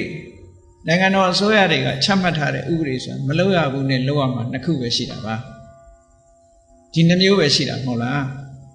လောကလူတွေမှာကိုချင်းတရားဆိုတာလည်းမလုပ်ရမှာနဲ့လုပ်ရမှာဒီနှစ်ခုတည်းပဲရှိတယ်အကျဉ်းချုပ်လိုက်လို့ရှိရင်အေးမလုပ်ရဘူးလို့ပြောတာဝါရိတ္တသီလလုပ်ရမယ်လို့ပြောတာစာရိတ္တသီလကဲမလုပ်ရဘူးလို့ပြောတာအလုံးသိတဲ့အတိုင်းပဲဝဏ္ဏတိပါဒအရိဏဒါနဆိုတဲ့ဒီ၅ပါးသီလနဲ့ပတ်သက်တဲ့ပြစ်မှုတွေဒါတွေကိုမလုပ်ရဘူးလို့ပြောတာအဲ့ဒါတွေလုပ်လို့ရှိရင်တမ္မာဒိဋ္ဌိဟာရှင်သန်မှာမဟုတ်ဘူးတဲ့ဒါကြောင့်မို့တမ္မာဒိဋ္ဌိရှင်သန်ခြင်းမလုပ်ရမယ့်ဟာကိုရှောင်ဖို့လိုတယ်ဒါဖြင့်လုပ်ရမှာဟာဘာတွေလဲလုပ်တဲ့လုပ်ထိုက်တာကကြည့်လေစာရိတ္တသီလဆိုတာမိဘဆိုတာပြုစုလုပ်ကြွရတယ်ကုသိုလ်ကောင်းမှုတွေဆိုတာလုပ်ရတယ်စသဖြင့်လောကမှာလုပ်တဲ့လုပ်ထိုက်တာတွေကိုမြတ်စွာဘုရားညွှန်ထားတယ်လူရလို့ဖြစ်လာလို့ရှိရင်လူလောကအကျိုးပြုတဲ့လုပ်ငန်းတွေဒါလုပ်ရမှာပြောတယ်လှုပ်တဲ့လှုပ်ထိုက်တာပြောတယ်အဲ့ဒီလှုပ်တဲ့လှုပ်ထိုက်တာတွေကိုလှုပ်ပြီးဆိုပါစို့လောကလူတွေစီးပွားရှာကြတယ်စီးပွားဥစ္စာရထားတဲ့စီးစိမ်ဥစ္စာတွေကဘာလို့ဖို့သိမ်းထားဖို့လားသိမ်းထားဖို့မဟုတ်ဘူး ရထားတဲ့စီးစိမ်ဥစ္စာတွေနဲ့ဘာလို့အတ္တနံဒုခေတိကိုချမ်းသာအောင်နေရမယ်ဒီပစ္စည်းတွေကိုအသုံးပြုပြီးတော့ချမ်းသာအောင်နေရမယ်နံပါတ်1ကိုချမ်းသာအောင်နေရမယ်နံပါတ်2မိဘတွေချမ်းသာအောင်ထားနံပါတ်3သာမယာမိတ်ဆွေသင်္ကားတွေချမ်းသာအောင်ထားနံပါတ်4ကုသိုလ်ကောင်းမှုလုပ်ရမယ်ဒါလုံးတဲ့နာပဲစာရိတ္တလို့ခေါ်တယ်ဒါအဲ့ဒါလို့လုပ်ရမယ့်ဟာကိုလုပ်မလုပ်ရမယ့်ဟာကိုရှောင်အဲ့ဒါကိုပဲကိုချင်းတရားလို့ပြောတာပါတဲ့နော်အများပေါ်မှာမေတ္တာထားတာတို့မနာလိုမုန်းတိမှုစိတ်တွေမထားတာတို့ကိုယ့်ရဲ့နှိမ့်ကြတဲ့ပုဂ္ဂိုလ်ပေါ်မှာကရုဏာထားတာတို့ကိုယ့်ရဲ့ตาသွားတဲ့ပုဂ္ဂိုလ်ပေါ်မှာမုရိဒာပွားတာတို့ဒါလုပ်ရမယ့်ဟာတွေပဲမလုပ်ရမယ့်ဟာတွေလည်းမလုပ်ဖို့ပေါ့အဲ့ဒါလို့ကိုချင်းတရားနဲ့ထိမ့်သိမ့်ပြီးတော့ပံပိုးထားမယ်ဆိုလို့ရှိရင်ဒီတမ္မာဒိဋ္ဌိအသိဉာဏ်လေးဟာရှင်သန်လာမှာပါတဲ့ကဲဒါတွေနှုံတော့တာဆိုလုံလောက်သေးဘူးတမ္မာဒိဋ္ဌိရှင်သန်ဖို့အတွက်လှုပ်ရှားလေးတွေကြံသေးတယ်နောက်တစ်ခုကတုတ္တနုခိတာတုတ္တဆိုတာတရားနာရမယ်စာသင်ရမယ်သင်တာလဲနာတာပဲလေမထူအောင်ရှင်းတော့ကတုတ္တလို့ပဲတုံးလိုက်ခုခေတ်လည်းမြင်ဦးလားတုတ္တဆွဲစုံကျမ်းလို့ဘာလို့ဒီလိုရေးကြတယ်တုတ္တဆိုတာနားထောင်ကြတာပဲလေလူတွေကဒါပဲနားထောင်တယ်ဆိုတဲ့နေရာမှာအပျော်ပါးအတွက်တခြင်းနားထောင်တာတစ်မျိုးဘောဓုတ္တစီးပူးတဲ့အနေနဲ့နားထောင်တာတစ်မျိုးဘောဓုတ္တဆိုတဲ့နေရာမှာနော်လောကီဘောဓုတ္တလောကုတ္တရာဘောဓုတ္တလို့ရှိတယ်ဒီနေရာမှာတုတ္တဆိုတာဘာကိုပြောတာဘုရားဟောထားတဲ့မှန်ကန်တဲ့ဘဝနေနည်းထိုင်နည်းအစပြီးတော့လက်ညွှန်ချက်လေးတွေတရားဓမ္မလေးတွေဒါတွေကိုမှတ်သားတယ်နာယူတယ်လေ့လာတယ်ဟောတာတုတ္တလို့ခေါ်အဲ့ဒီတုတ္တနဲ့ပံ့ပိုးပေးပါတဲ့ပံ့ပိုးပေးမှဟောဒီတမ္မာဒိဋ္ဌိဆိုတဲ့မိမိတဏ္ဍာမှာပြိုးမိထားတဲ့အသိဉာဏ်ဟာရှင်သန်လာမှာပါတုတ္တဆိုတာလေရေလောင်းထဲ့တယ်လို့ပဲတစ်ပင်လေးဟာစိုက်တော့စိုက်ထားတဲ့ရေမလောင်းဘူးဆိုရင်ညှိုးချောက်သွားမှာပေါ့ရင်ထဲမှာပြိုးထားတဲ့တမ္မာဒိဋ္ဌိတွေကလည်းတုတ္တနဲ့ထပ်ပြီးတော့မဖြည့်ဘူးဆိုရင်ကုံသွားပြီဘူးလားကုံသွားတယ်ရေမလောင်းရင်ခြောက်သွားတယ်လို့ပဲသူလည်းခြောက်သွားမှာပဲအေးဒါကြောင့်တုတ္တနဲ့အားဖြည့်ပေးပါတဲ့ဒါမို့တရားနာရတယ်စာပေတွေဖတ်ရှုရတရားနာပြီးတဲ့အချိန်နဲ့မနာခင်ကအချိန်အလုံးกว่าမသိသေးတဲ့အချိန်နဲ့သိတဲ့အချိန်အလုံးกว่าမန္တလေးမှာဘုန်းကြီးတို့အဘိဓမ္မာသင်တန်းတက်ပြီးတဲ့ဆရာဝန်လူငယ်တဦးနဲ့တွေ့တယ်အဲ့ဆရာဝန်လူငယ်တဦးကဘုန်းကြီးနဲ့တွေ့တော့ဗာလျှောက်တုံးဆိုအရှင်ဘုရားတဲ့တပည့်တော်အဘိဓမ္မာသင်ပြီးတော့တပည့်တော်ကိုတပည့်တော်ဒါတွေမသိဘဲနဲ့များငါဒီမသိရခင်ဒါတွေများမသိဘဲနဲ့ငါတည်သွားလို့ရှိရင်လူဖြစ်ချိုးနှက်မှာမဟုတ်ဘူးခုတော့ငါကံကောင်းလိုက်တာဒါတွေသိရပြီဟောလူဘဝရလာဒါသိတာမှမဟုတ်ပဲကိုအဘိဓမ္မာသင်တန်းတက်လိုက်လို့ဓမ္မအသိတွေသူကျင်နဲ့ရောက်လာတဲ့အခါမှာအပတ္တယသူပြောဒါတွေမသိဘဲနဲ့များတည်သွားရင်ငါလူဖြစ်ချိုးနှက်မှာမဟုတ်ဘူးလို့တပည့်တော်စဉ်းစားမိတယ်ဗျာရှောက်ဖို့တယ်မှတ်နေတယ်ဒီအသည့်တွေမရဘဲနဲ့တည်သွားလို့ရှင်လူဆိုတာဘာတန်ဖိုးရှိလောကမှာလူတွေကလူဘဝမှာရောက်လာတဲ့အခါမှာစားစရာရှားတာဝတ်စရာရှားတာနေစရာရှားတာဒါထုံးစံလူမှမဟုတ်ဘူးတိရစ္ဆာန်တွေလည်းသူတို့စားဖို့နေဖို့ရှားကြတာပဲငှက်ကလေးတွေလည်းအသိမ့်လောက်တာပဲဒါသူတို့နေစရာရှားတာပဲလေမရှားတာပဲဒီကောင်နေနောက်တစ်ကောင်ရှားတာလဲရှားတာပဲလူတွေလည်းဒါရှားနာဟုတ်ကဲ့အဖော်ရှာတာလဲရှာတာပစ္စည်းရှာတာလဲရှာတာဘဝယတ္တိရေးအတွက်စားစရာဝတ်စရာနေစရာရှာတဲ့ဟာဘာမှထူးဆန်းတယ်မဟုတ်ဘူးတက်ရှိတတ္တဝါမှန်သမျှရုန်းကန်ပြီးရှာပွေးနေတဲ့အဆင့်ပဲရှိတယ်ထူးခြားတာတစ်ခုမှမပါဘူးတဲ့ဓမ္မအသိဉာဏ်ကိုမှမရှာနိုင်ဘူးဆိုလို့ရှိရင်လူဆိုတာဟာဘာထူးမှာတော့တိရစ္ဆာန်နဲ့မထူးလေတိရစ္ဆာန်တွေလည်းဒီအဆင့်တော့ရှာတာပဲသူတို့လည်းရှာတာပဲလေအေးဒါကြောင့်မလို့လူဖြစ်လာတယ်ဆိုရင်တို့တာမန်တဲ့မကရှာရမယ်အဲ့ဒါပြောတာတုတ္တဆိုကဲကောင်းပြီတုတ္တဆိုတာရေလောင်းပေးတာလေအလားတရာတူ ရေလောင်းနေပြီမလို့တစ်ပင်မှာတခါကြတော့ပိုးကောင်လေးတွေဖမ်းယူဖို့ဆိုပြီးတော့မြင်မှုကြလိုက်မယ်ပင်ကူအိမ်နေလာလောက်တတ်တယ်လေပင်ကူတွေကနေလာပြီးတော့အိမ်နေဖွဲ့တတ်တယ်အပင်လေးတွေအကိုင်းလေးတွေရစ်ပတ်ထားတယ်သူကျိုးနဲ့တုတ်ထားသလိုပဲအပင်လေးတွေအညွန့်လေးတွေလာပြီးတော့တုတ်ထားအဲ့ဒီဟာလေးတွေလည်းဖယ်ရှားပစ်ဖို့လိုသေးတယ်အနှုတ်ဖို့ဆိုရင်တစ်ပင်လေးဟာထွားထွားကြိုင်ရှင်းတန်ဖြစ်မှာမဟုတ်ဘူးအဲ့ဒီလာပြီးတော့ပိုးမြင်နေလာတန်းသွားတာကိုဖယ်ရှားပစ်ဖို့လိုတယ်ထို့တူပဲလူတွေဟာတုတ္တဆိုတာရှိပေမဲ့လို့ပိုးမြင်တန်းတယ်လို့ပဲတခါကျတော့မရှင်းလင်းတဲ့အချက်တွေအများကြီးရှိတယ်မဟုတ်လားတရားတော့နာတယ်ဒီတရားတွေကမရှင်းလင်းတဲ့အချက်တွေမသိကြတဲ့အချက်တွေဇဝေဇဝါဖြစ်နေတဲ့အချက်တွေအဲ့ဒါတွေအတွက်လည်းလုပ်ပြီးဖို့လိုသေးတယ်တဲ့အဲ့ဒါကကြတော့တာကိစ္ဆာနုဂဟိတာတမ္မာဒိဋ္ဌိမြတ်စွာဘုရားကတရားဟောတာအလွန်တောင်းစီတယ်ပြောစရာမရှိဘူးတုတ္တပြီးလို့ရှိရင်တာကိစ္ဆာဆိုတာဆွေးနွေးတာမေးမြန်းတာဘယ်ဟာလေးဖြင့်မရှင်းလို့ဘယ်ဟာလေးဖြင့်ရှင်းအောင်ဆွေးနွေးခြင်းလေ့လာခြင်းမေးမြန်းခြင်းဖြင့်မရှင်းတဲ့အချက်တွေရှင်းတယ်တန်တရားဖြစ်နေတဲ့အချက်တွေတန်တရားကင်းသွားတယ်အဲ့ဒါဘာနဲ့တူလို့ဆိုပိုးမြင်လေးတွေဖယ်ရှားပြတာနဲ့တူပါတယ်တမ္မာဒိဋ္ဌိဆိုတဲ့ပြိုးပင်လေးပေါ်မှာလာပြီးတော့ရစ်နှောင်ထားတဲ့မရှင်းလင်းတဲ့တန်တရားတွေဖယ်ရှားပြလိုက်တယ်တာကိစ္ဆာနဲ့ဖယ်ရှားပြရမယ်ဒါပြောတယ်ဆွေးနွေးတယ်သို့တော့ဒီတာကိစ္ဆာဆိုတာကိုအလွဲသုံးစားလောက်တတ်တာလည်းရှိသေးတယ်ဗမာပြည်မှာတရားဆွေးနွေးပွဲဆိုပြီးတော့ရံဖြစ်ကြတာလေထပြီးတော့ရံဖြစ်ကြတယ်အဲ့ဒါကြတော့တရားဆွေးနွေးတာမဟုတ်ဘူးမတရားဆွေးနွေးနေသူတို့အဲ့ဒီတချို့ကတရားဆွေးနွေးတယ်ဆိုကြတဲ့သူကငါသိတယ်ငါတတ်တယ်ငါတော်တယ်ဆိုတာကိုပြခြင်းလို့လုပ်တာဆိုရင်အဲ့ဒီကလေးကမှားနေပြီရည်ရွယ်ချက်ကနော်အညာမှာအလူမတ်တက်တွေပါလေရှိရင်အဖိုးကြီးတွေစကားဝိုင်းသွားငယ်တုန်းကတွေ့ဘူးတယ်ညင်းညခုံညအလူရှင်ကနေမတ်တက်ထဲမှာလူလေးစီအောင်လို့ဆိုပြီးတော့အဖိုးကြီးတွေကိုလက်ဖက်ရည်ဝိုင်းလေးချပေးထားရှင်တွေးချမ်းလေးတကရာချပေးထားလက်ဖက်တုံနဲ့ချင်းတုံအဲ့ဒါလေးစားပြီးအဖိုးကြီးတွေစကားညင်းညတယ်လေတရားညင်းညပါညင်းတယ်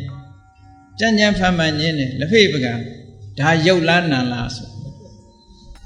လက်ဖက်ပကံစောင့်ချပြီးတော့ရုပ်လားနာလားစောင့်ချမှတော့လက်ဖက်ပကံကွဲသွားတယ်ပေါ့အဲ့ဒါလို့လက်ဖက်ပကံကွဲအောင်ညင်းကြတာတွေလည်းရှိသေးတယ်မှအကျိုးမရှိပဲနဲ့လေဒီဆရာတော်ကြီးကတတိပေးတယ်လေတပိုင်းကြောင်ကျက်စာရယုံနဲ့ခက်ပါလသဘောညင်တက်မာနအပြောတန်နဲ့ဒေါသမန်ထူပွားဆိုစာလေးခုနာတစ်ကြောင်ဒီနာတစ်ကြောင်ကြက်ပြီးတော့ဒါလေးကိုအဟုတ်ထင်ပြီးတော့ညင်းနေကြ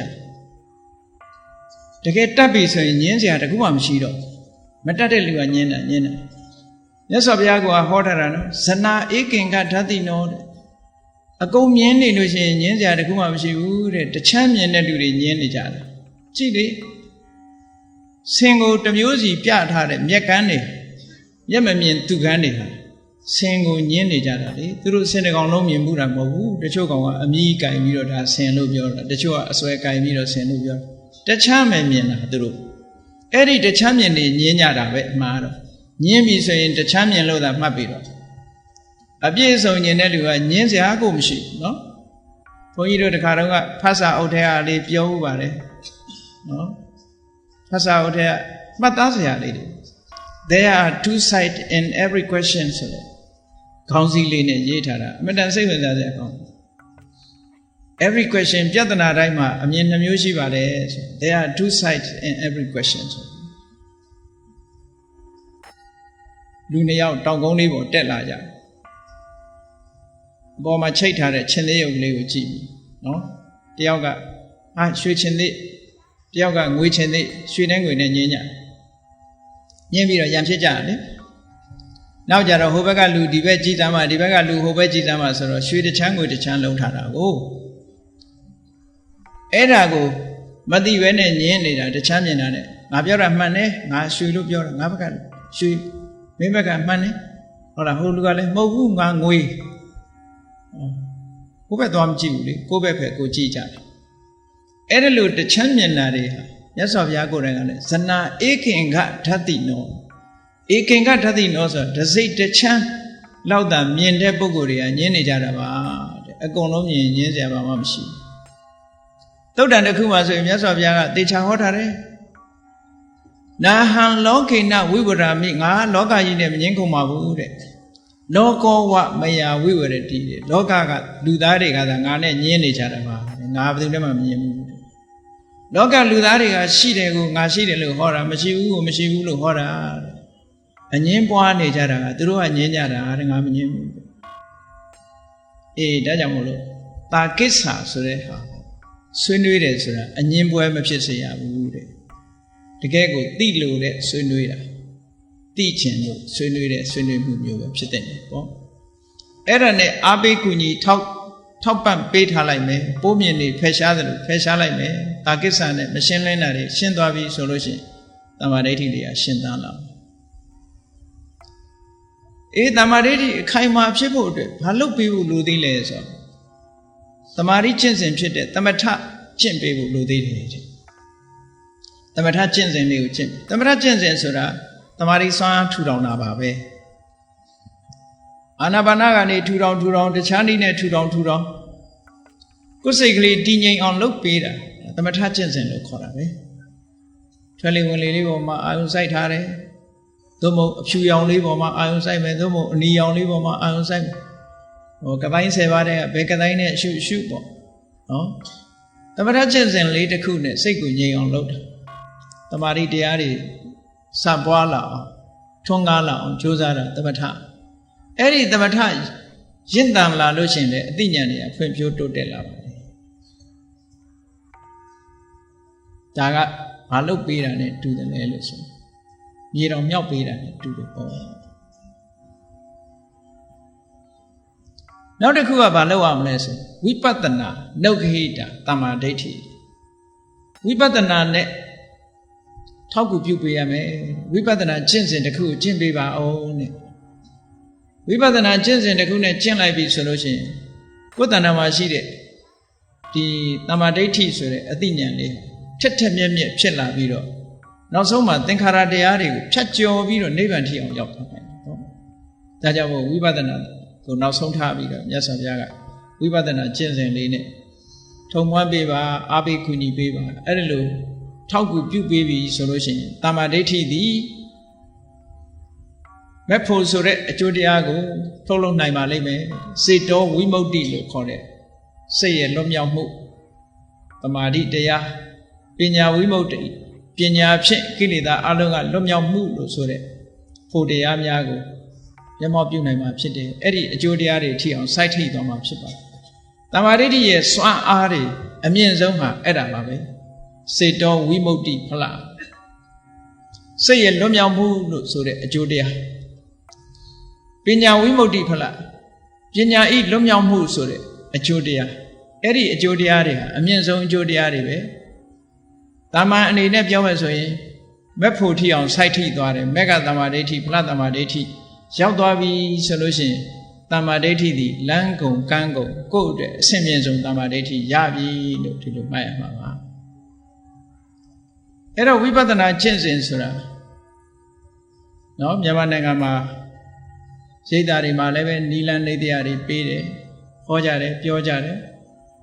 ကိုကြိုက်တဲ့ဤစနစ်တစ်ခုကနေယူပြီးတော့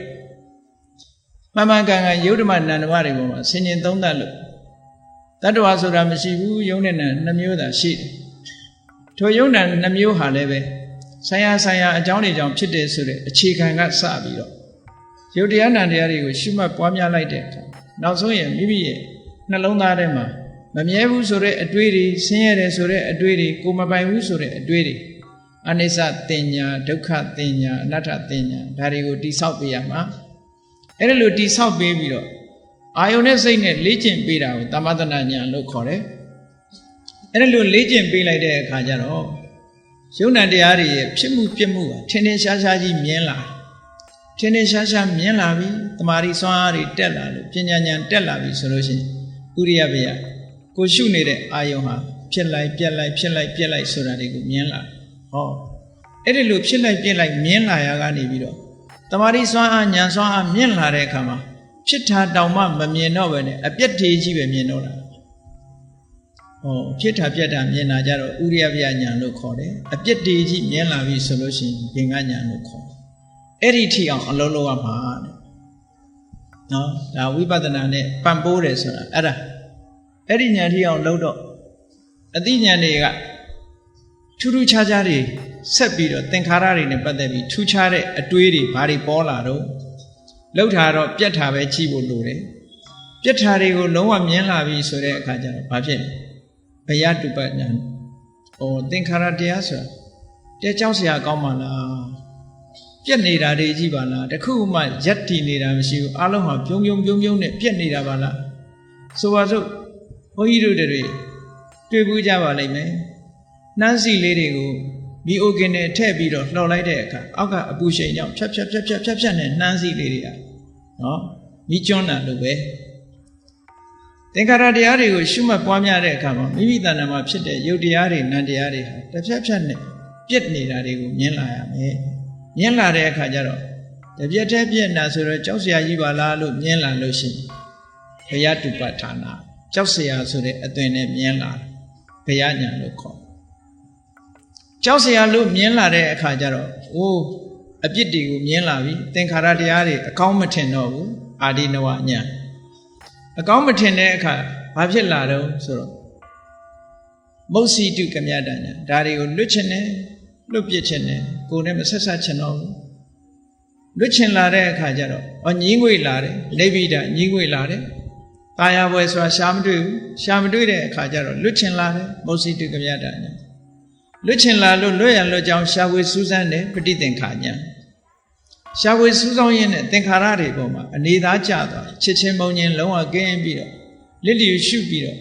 ထိုသင်္ခါရတွေရဲ့အာယုံပေါ်မှာစိတ်ကလေးငြိမ်အောင်ထားနိုင်တဲ့အနေအထားမျိုးရသွားရင်သင်္ခါရုပ္ပခာညာလို့ခေါ်အဲ့ဒီညာရင့်တန်းလာတာနဲ့တပြိုင်နက်နိဗ္ဗာန်ကူးဖို့တရားကလေးတစ်ခုလိုလာအဲ့ဒီသင်္ခါရုပ္ပခာညာလေးရင့်တန်းလာလို့ရှိရင်ထိုသင်္ခါရုပ္ပခာညာလေးဒီတရားကလေးတစ်ဖွဲနော်တရားတစ်ဖွဲပေါ်လာပြီးအဲ့ဒီတရားကနေရှောက်လန်းလိုက်တဲ့အခါဟိုဘက်ကန်းလို့ဆိုတဲ့နိဗ္ဗာန်ကိုရောက်သွားတာပါတဲ့အဲ့ဒီလိုဝိပဿနာတမ္မာဒိဋ္ဌိနဲ့လေ့ကျင့်ပြီးတော့ယူလိုက်မယ်ဆိုလို့ရှိရင်တမ္မာဒိဋ္ဌိဒီအဆင့်မြင့်ဆုံးဆိုတဲ့အနေအထားကိုရောက်သွားပါတယ်ဒါကြောင့်မို့တရားချစ်ခင်သူတော်စင်ပြိဿတို့သည်မိမိတို့တဏ္ဍာမှာရှိတဲ့တမ္မာဒိဋ္ဌိဆိုတဲ့ဒီအသိဉာဏ်လေးတစ်ခုယင်ထဲမှာမရှိသေးရင်ရှိအောင်ပြိုးဖို့ရှိပြိုးပြီးပြီဆိုလို့ရှိရင်အခုပြောခဲ့တဲ့ကိုချင်းသီလနဲ့အကူအညီပေးရမယ်ထောက်ပံ့ပေးရမယ်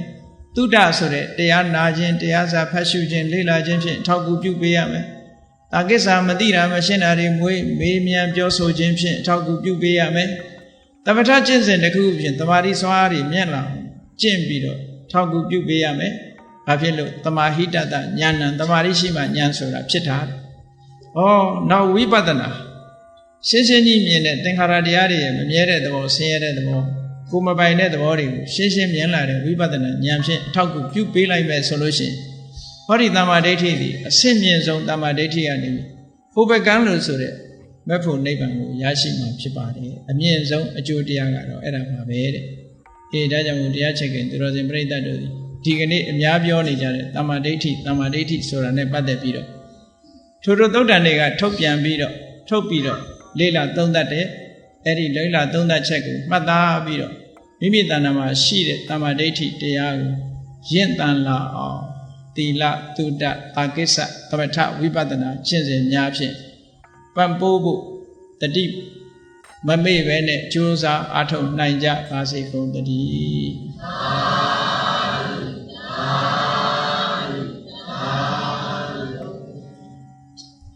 ကဲမေတ္တာပို့ရတတ္တဝါများစွာဘေးရန်ကွာချမ်းသာကြပါစေတတ္တဝါများစွာဘေးရန်ကွာချမ်းသာကြပါစေမေတ္တာရေချမ်းသွန်ငါဖြံငြိမ်းချမ်းကြပါစေမေတ္တာရေချမ်းသွန်ငါဖြံင ငြိမ်းချမ်းကြပါစေအစေချမ်းပါစိတ်ချမ်းသာလူရဆန္ဒပြည့်ပါစေအစေချမ်းပါစိတ်ချမ်းသာလူရဆန္ဒပြည့်ပါစေဖုံလန္တာဒုက္ခပင်ကစားမေတ္တာပုံနေတုသင်္ကမာမနောတရတိတဗေတံပဝါယံတုသုကန္တကမေတ္တာပုံနေတုသင်္ကမာယခုအခါစုပေါင်းပိုးအမေတ္တာတဟုရောင်မြူပါဝင်းငွေလမင်းနှင့်ရောင်ချင်းရှဲယုံပေါင်းဆုံးရခြင်းကြောင့်တဗေတံကျွမဲ့ဥဒ္ဒုံလုံးစုံများစွာတတ္တဝါတို့ဤမနောတရာတိမြင့်မြတ်ဖြူစင်အေးကြည်လင်းသည့်ရေစဉ်ပြည့်တင်းစိတ်နှလုံးတည်ဟူသောရေအိုင်ကြီးအတွင်း၌ဒုက္ခပင်ကစားစင်ထာဝရအေးမြကြည်သာတာယာပွင့်လန်းချမ်းသာဒုက္ခတည်ဟူသောကုမုဒ္ဒရာကြာပန်တို့သည်ဘုံလန္တဝန္တာရှင်မြူဝမုံလူလျက်ကြည်နူးဝဲကြုံဖူးပွင့်ကြကုန်သည်ဖြစ်၍ဒုက္ခန္တကလျောင်းလေးတဲ့ရောရှက်သင်ပြပီတိတည်းဟူသောယနန်းတို့သည်ဘဝယံတုကောင်းစွာမသွေကြိုင်လိုက်၍နေကြပါစေကုန်သတည်း